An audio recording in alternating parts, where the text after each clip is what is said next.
a little bit differently. Yeah. And we have more coping mechanisms that kids maybe don't have. Oh, for sure. Yeah. But I would say for sure that anxiety levels have increased immensely among students, which really renders them, it's very challenging for them to try and focus on learning or what I'm, trying to get across or have them realize. It's a chain. I was going to say it's kind of like a chain reaction, because we know scientifically kids learning basically stops when they don't feel safe. And if they're in an environment where they're not feeling safe, if they're feeling highly anxious, they're not as, they're not as susceptible to the new learning, right? Oh gosh, no. So it ends up being sort of a cycle of like showing up to somewhere where they necessarily don't feel safe. Their anxiety is heightened. They don't learn as well. They're not as focused. And then you in turn have these, managerial nightmares that you have to deal with. And you also have to be that caring individual for them who knows how to de-escalate them and deal with the behaviors, but also manage to teach. So it's just this incredible, I find that teachers are wearing a lot of hats this year. A lot of hats. Definitely. And that... More than normal. That's another thing is, initially the focus was supposed to be intended toward SEL, making sure kids feel comfortable, safe, they're happy in the classrooms, in the schools, in the community. Yeah. Glad to be back, of course, which, good Lord, I'm so pleased not to be online teaching anymore. That was a humongous struggle for a more senior teacher like myself. I think it was across the board. Yeah. Just for teachers who don't have that experience with technology. Oh my gosh, yes. Let's not even go there. I don't even talk anymore. It causes me anxiety. Yeah, I just think it's...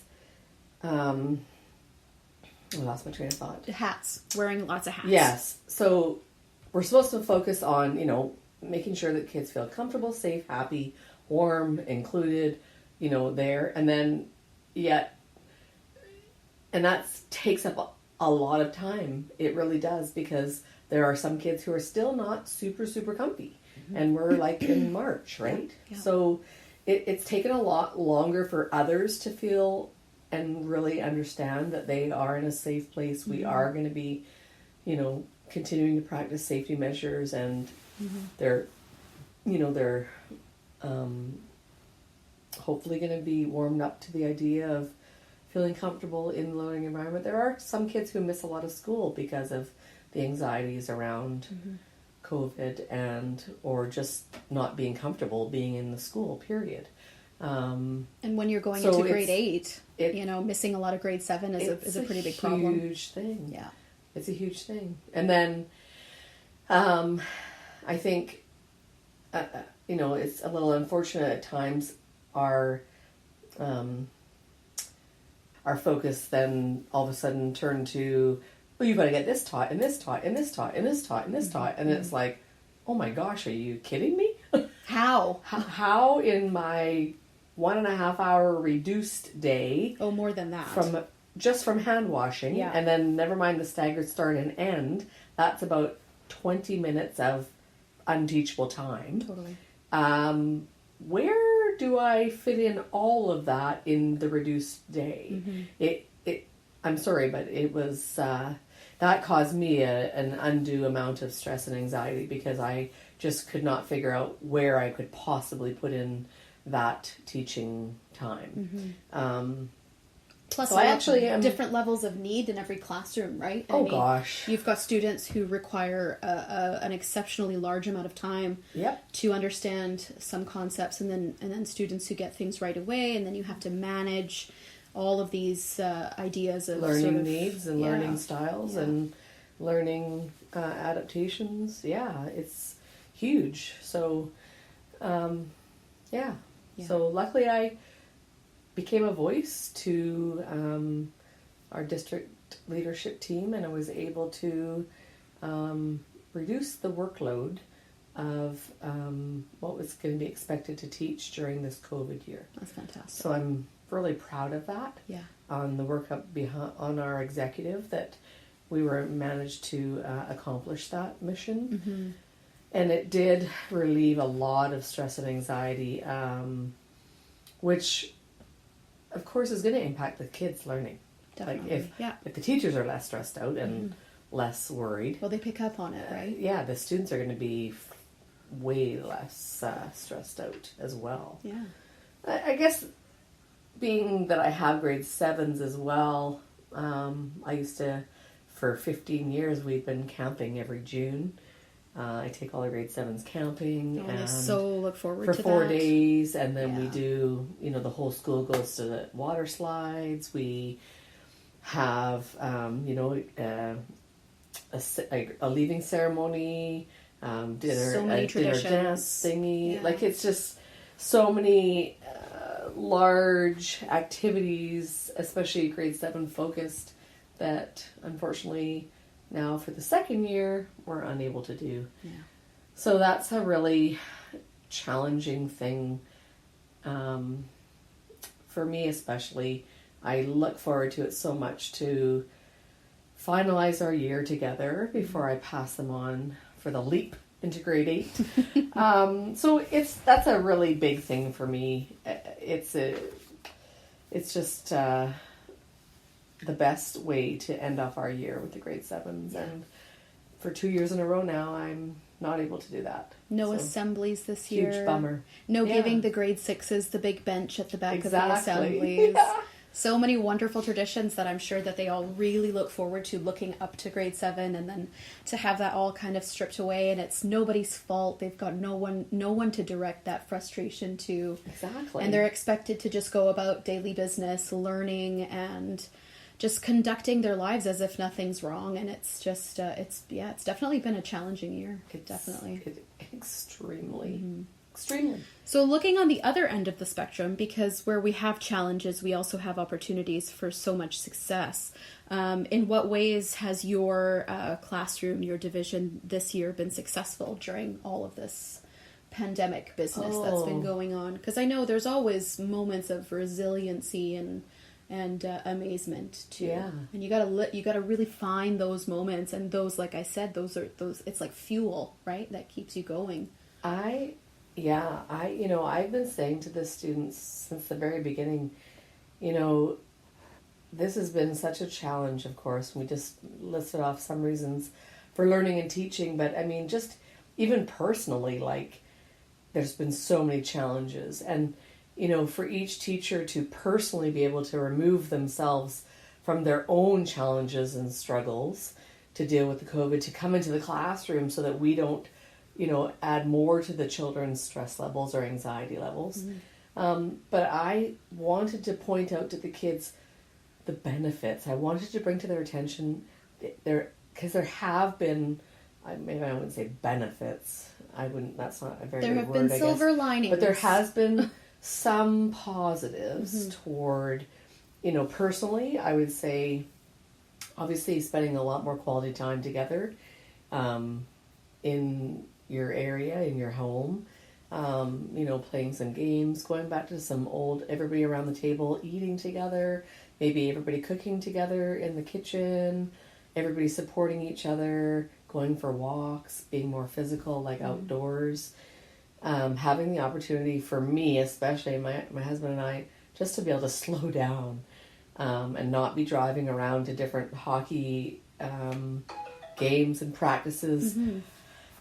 4 times a week, and although I greatly missed it, and my son's last year of hockey, ended up in a dud year, obviously, with not being able to play games and things like that. But then on the other hand, spending more quality family time together and maybe having things slow down a little bit. And really, to me, the greatest thing is I really appreciating the enormous amount of support and fun and with my colleagues and my friends and my family, and missing that so much. Yeah.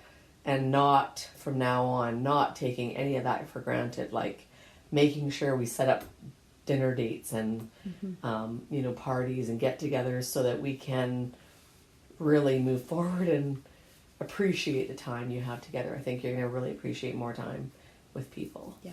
But in a classroom, I'm going to say, I have noticed in particular this year, the amazing amount of empathy that my students have shown toward each other, toward staff, the amazing amount of compassion for some people who choose to wear a mask or not wear a mask, who are having a hard time learning for various reasons.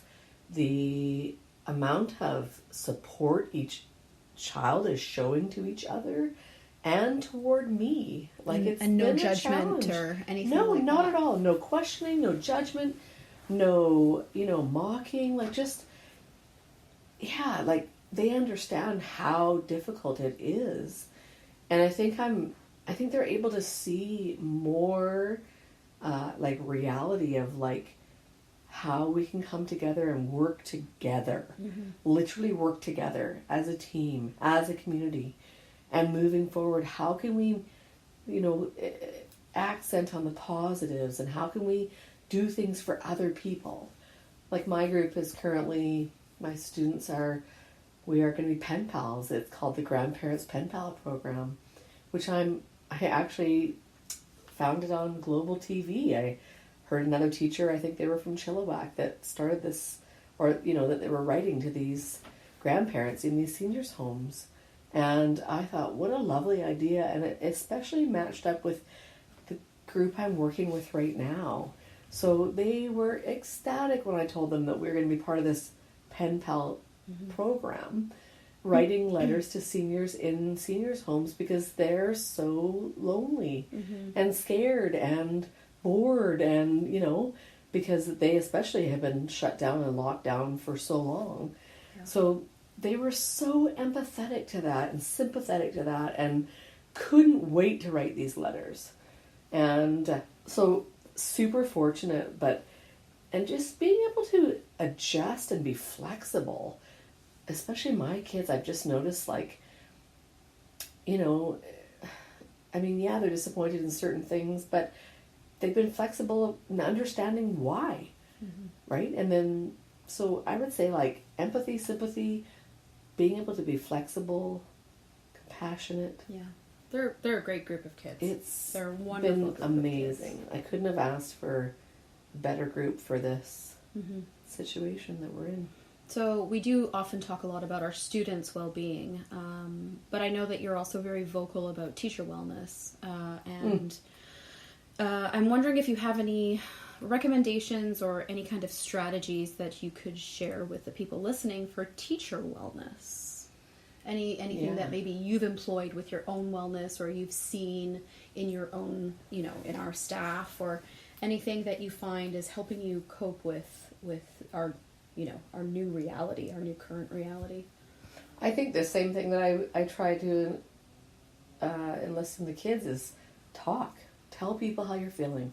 Talk about your feelings. Be honest about it. Express them out loud. Be honest.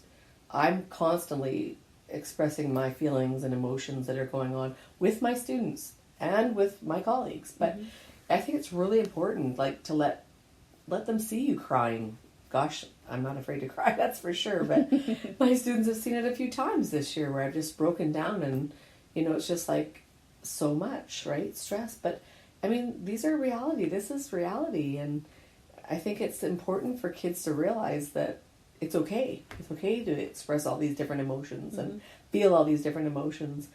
But rather than bottling it up inside and holding on, just express yourself. Find people to talk to. Laugh. Make sure you're still laughing and enjoying those moments of humor and fun. Get out and do things with people. Go for walks. Walking is so important for the mental health.